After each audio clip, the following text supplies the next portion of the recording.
Hello fellow pilots, I'm Major Payne and this is next episode How to Play. In this one we'll talk about F-82e Twin Mustang. It's a American heavy fighter Tier 8 premium plane available in a store at the moment for real money, most unfortunately not for gold in a game. But is it worth to buy it or not? That's the main question we have. Now, but before we get into the details, let's go briefly through the history of this plane, because it is actually real, even if it's look like unreal, because it's two P-51 Mustangs combined together. It's a bit look like unrealistic, but it's actually a real plane, real project. Let's get into it. In October 1943, the North American aircraft design team start work on a fighter which could travel over 2,000 miles or 3,200 kilometers without refueling, and they consider twin fuselage design like experimental German Messerschmitt Bf-109Z, which we actually have in a game on Tier 7 as a heavy fighter. And first flight took place in 15 of June 1945 and introduction to service 1946, so it's way after Second World War. And the original design was to have a long-range escort fighter for the bombers, like B-29 Superfortress.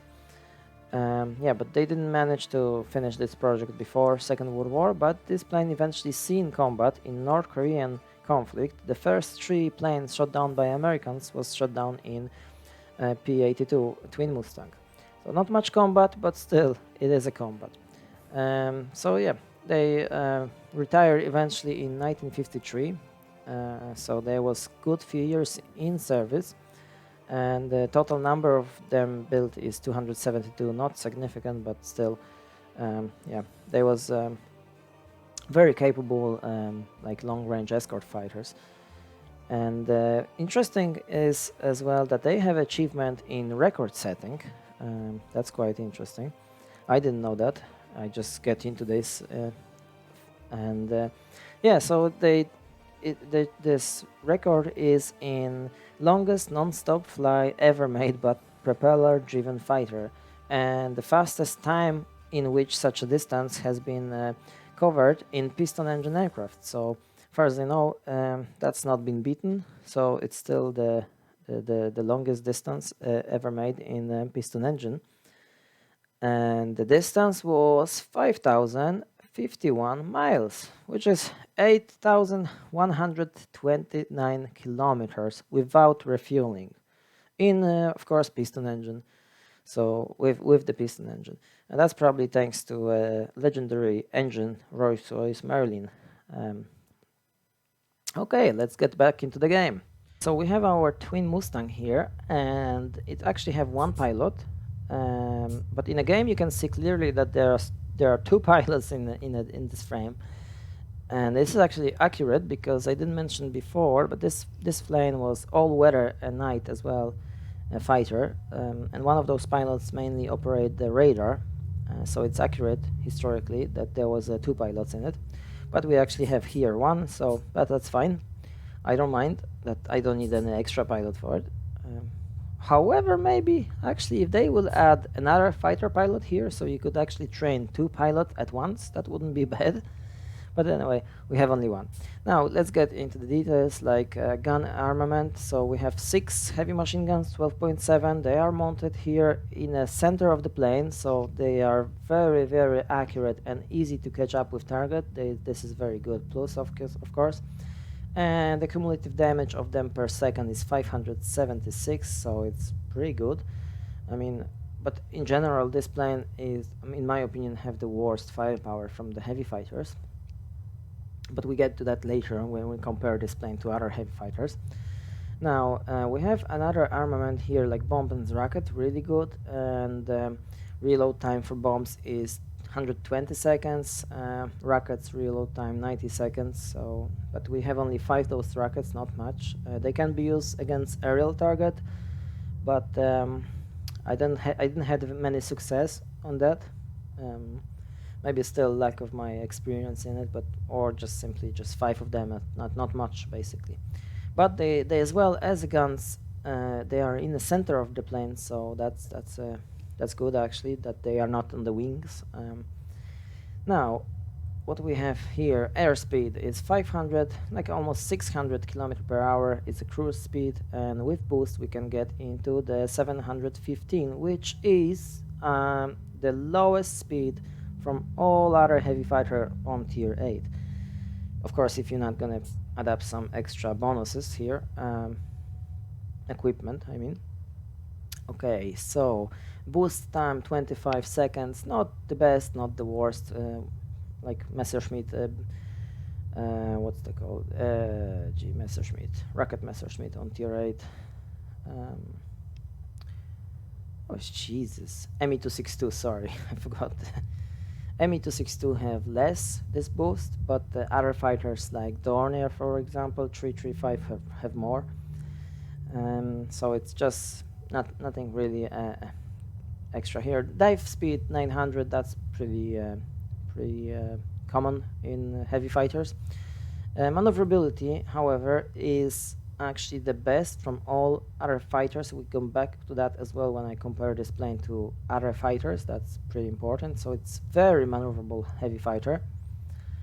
Now altitude performance as well, nothing really more than regular. Like there's few heavy fighters which have better altitude performance, but there's few others which have the same. So it's give you of course this altitude is enough for you to, and speed of course, to like escape from maneuverable fighters, some Spitfires or any other fighters. Like, you know, you can climb, you can use your boost, and you can outrun light fighters quite easily. Yeah, but that's about it here, and let's get into the Wargaming website and we compare this plane with other heavy fighters, and then we can talk about his biggest advantage and biggest disadvantages. Okay, so let's start from gun armament. As I mentioned, it's look like on the paper they look really good, those heavy machine guns. You know, consistent fire, they not overheat too quickly. They, you know, like typical American machine guns, they're not overheating too often. But it's 31 points on this scale here. So compared to any other heavy fighter on tier 8, 31, it's almost the worst. We can say that Dornier 335 have 25, so it technically look like it's worst, but it's not really the case. Just take a look into the hangar for a second, Tech 3, and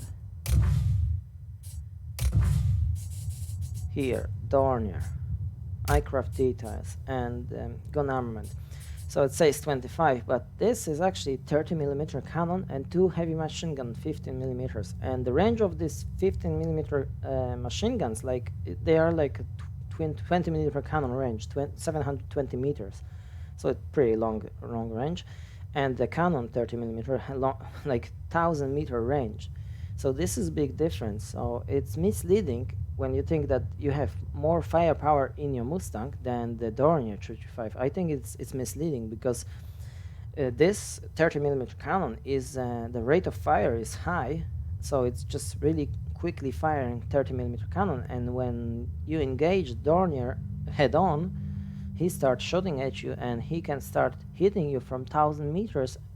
So that's a pretty good amount of time to hit you with 30mm cannon, which is devastating, like damage, you know, like 210 damage. This is per second, like, you know, this is devastating. And before you get into range of your heavy machine guns, which is 660 meters, you will definitely get some punch from Dornier pilot. Like, you know, so this is misleading. I think this Mustang have the worst firepower, so it's absolutely not capable of going head-on with any other heavy fighter. Let's get back to the Wargaming website. So it's just misleading, I think, and this is the worst firepower on heavy fighter on tier 8. So definitely I don't recommend any head-on attack with any other heavy fighter. Of course, if he is not, like, if there is a heavy fighter like less than half of HP, then you can go for it, yeah, but I wouldn't recommend that. Now, the biggest advantage of this plane is his maneuverability. As you can see here, 51 points on the scale, and the average turn time 12.30 seconds.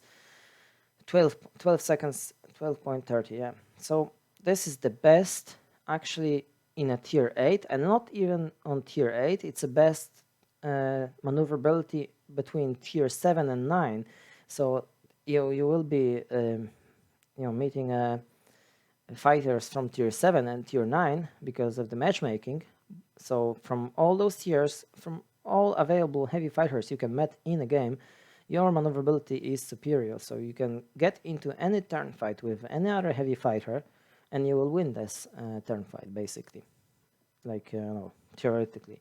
It of course depends as well from your specialization and enemy specialization and so on. So, but if there's two equal planes specialized for maneuverability, or two planes which are not specialized,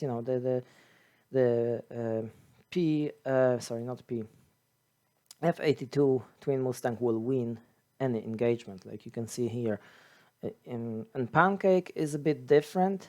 This is tricky. I'm not sure about this one because his stall speed is so low, like 80 km/h. If he managed to slow down to nearly to his stall speed, he will rather win this turn fight because of this stall speed. And yeah, so other than that, it's very good maneuverability and very capable fighter. Like when you're trying to take over a garrison, for example, it's really good maneuverability, helps you to take out one fighter after another fighter and take the sector quicker. Not like in, for example, some German fighter like Messerschmitt or Dornier. Like, I can engage the defense heavy aircraft, but then to turn after him, it's a bigger challenge. Like, and turning after the enemy, defense aircraft in F-82 is much easier, much quicker. So I noticed that I'm taking over the sectors much quicker in this heavy fighter than any other, thanks to this maneuverability. So this is the biggest advantage of this plane, maneuverability, and as you can see, altitude performance, yeah, they not bad, but nothing really, like advantage against any other heavy fighter. It's good enough for, get rid of the light fighters or multi-role fighters, but not good enough to go high climb or something like that against a heavy fighter. Now, what else here important? So the lowest firepower, which not allowed you to go head-on. The best maneuverability, which encouraged you to go into turn fight with any other heavy fighter. And what else interesting here? Airspeed, airspeed, by the way, it's 715 km/h, which is simply the worst result from all other heavy fighter, which are much faster than you, as you can see. Sorry, still have this cough. Yeah, so that would be about it. We can get into the fight and I will show you how this plane perform in a battle, and we can talk about the best tactic for it in a game. Yeah, let's get into it. Now we can always use our rockets against the earlier target. This is quite difficult, but it is possible. Rockets! Now the engagement with American heavy fighter called Pancake on tier 8, it's always going to be most difficult for us because of its maneuverability capabilities, which are very similar. Plus he has small advantage. His stall speed is very low, so this plane always will give us a hard time in a dogfight, if we of course choose to go into the turn fight with it.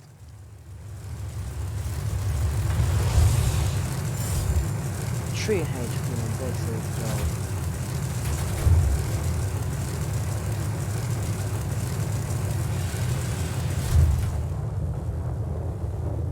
Ah!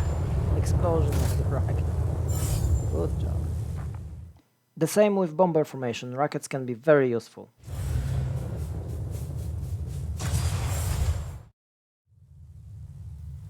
Good altitude performance can be used same as very good maneuverability against the heavy fighter. We can use our altitude performance against multi-role fighters, at least most of them, and most of the fighters, some of the fighters rather, which are not high altitude fighters, but I come back to that in a second. Now, this engagement is with J-21RB, and it is actually showing really nice how to deal with this plane. So if we see that enemy is actually going into the turn fight with us, so we have to choose our altitude performance, not turning capabilities, because we can't win this fight in a turn fight. So we're trying to force him to chase us up, and then we come back on him and we just simply kill him because he's out of energy and out of sky basically.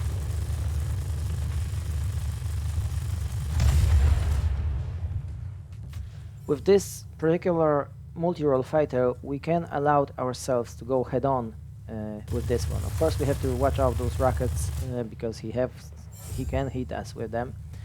But yeah, with this one we can go head-on because simply J-21RB doesn't have firepower enough to take us out.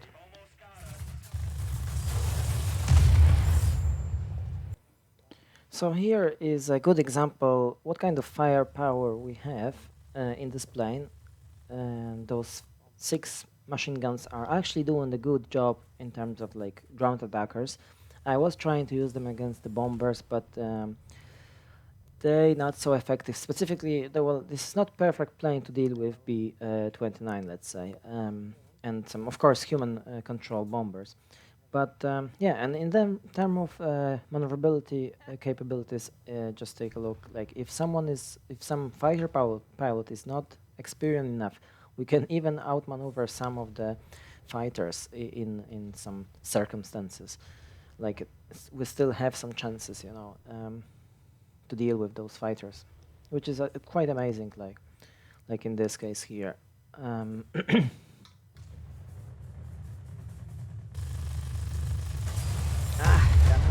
That was good one.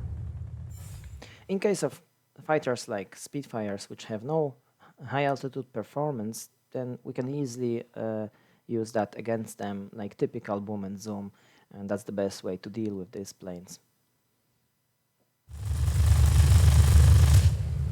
Now, trick him a bit. He loses a lot of speed.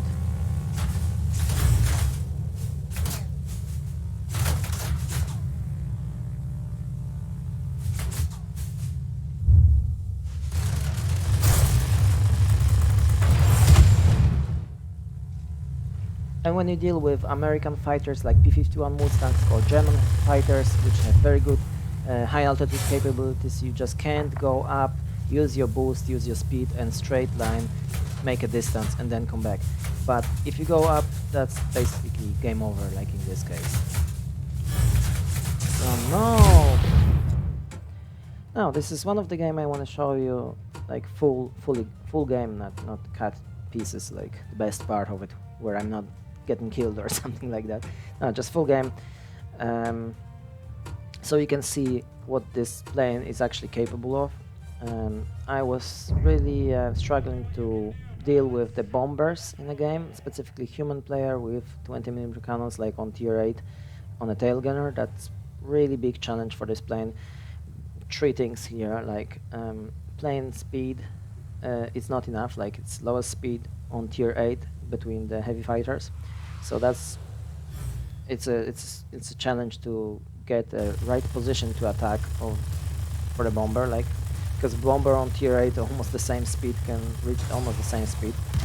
Then firepower and range of this cannon, this heavy machine guns. So there's 2 things, like not enough firepower to deal with bombers, and the range of those machine guns is not enough as well. Like they are much better planes to deal with bombers, like German heavy fighters, which have more speed, like extreme firepower, that kind of things. But this plane is more like a heavy multi-role fighter, something like that, because of he is capable to take over like this rocket base or command center on its own. Basically, he will take out the defense aircraft, and then he can use his bomb and rockets to knock out the uh, buildings on that site and flip the zone, basically, thanks to that. So he have like a lot of capabilities in a game. Like he can do a lot of things, like engage a lot of targets, and in my opinion, like it's really fun to play, and even you can say that that it's really more capable than like typical heavy fighter, which typically should deal with the bombers.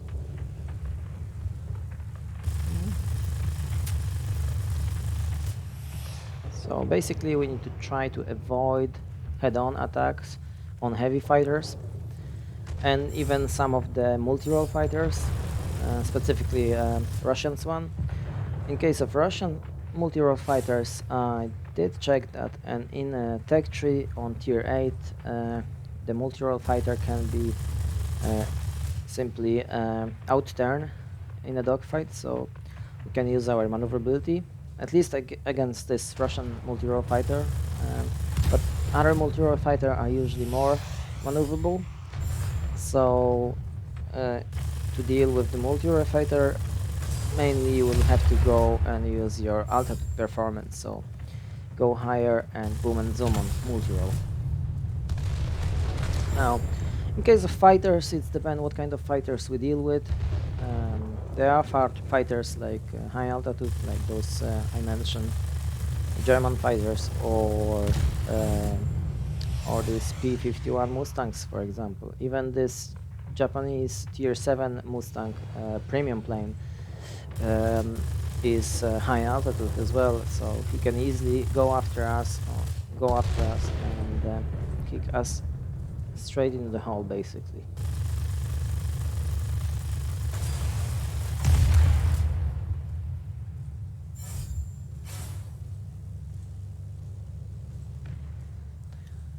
And so, because of this multi-role kind of multitask capabilities, this plane is not easy to play. It's acquire a lot of skill as well and experience, so new players can struggle to fully use its potential. But in general, this is like great fun and fun to play. I never actually play that maneuverable heavy fighter in the game. Nothing else move like this.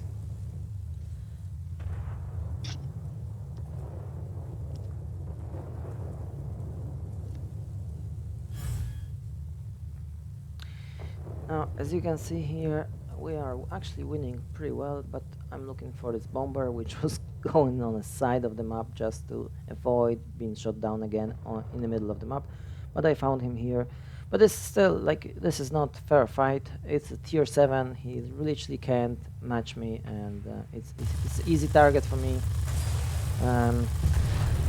But as I said, there was a few other games where I met the human player in a B-29C, for example, and well, not much I can do to B-29C.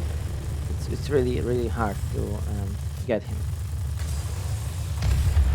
So in general, to use this plane properly in a battle, you will need some experience in this game. You can't just pump into that like a fresh pilot, and you can't expect that you're gonna do good results in it, because this plane acquire a lot of knowledge of the map and situational awareness, that kind of stuff. But on the other hand, you have those 6 heavy machine guns, which are very easy to aim, and like not experienced player can find it very easy and fun to play with this, compared to like heavy fighters of German tech tree, where there's like literally only cannons, high caliber cannons, and it's much harder to connect those shells on target with this cannons. You need much more experience and like skills, basically.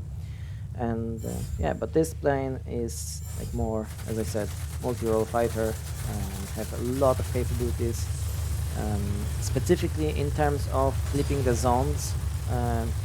Thanks to the maneuverability, like it's take much less time for this plane to flip over, like for example Garrison, than BVP 203 or ME 262 or even Dornier 335. They are not that maneuverable, and for them it's much more struggle to take over the zone by itself. Like, you know, that's, I mean, not struggle, just simply take much more time. This game actually is one of the best I had in it. I'm not sure if that's the best, but definitely one of the best. It's nearly finished now. We're winning clearly.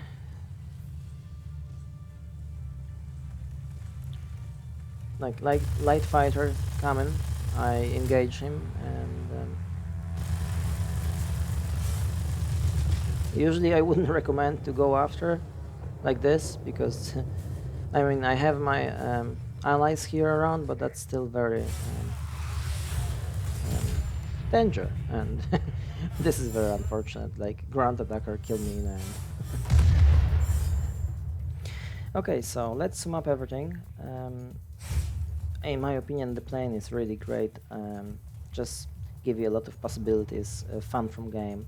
And if you're looking for a premium plane on tier 8, I highly recommend this one. It's worth it, basically. Yeah, that's a pretty long video now. That will be it, I guess. I hope you guys enjoy, and please leave some comment what you think about this plane. What's your opinion on it? Maybe I missed something. Yeah, and I hope I get back actually for longer now with my new PC and graphic card. So hopefully more video will come soon. And yeah, guys, see you in next one. Take care.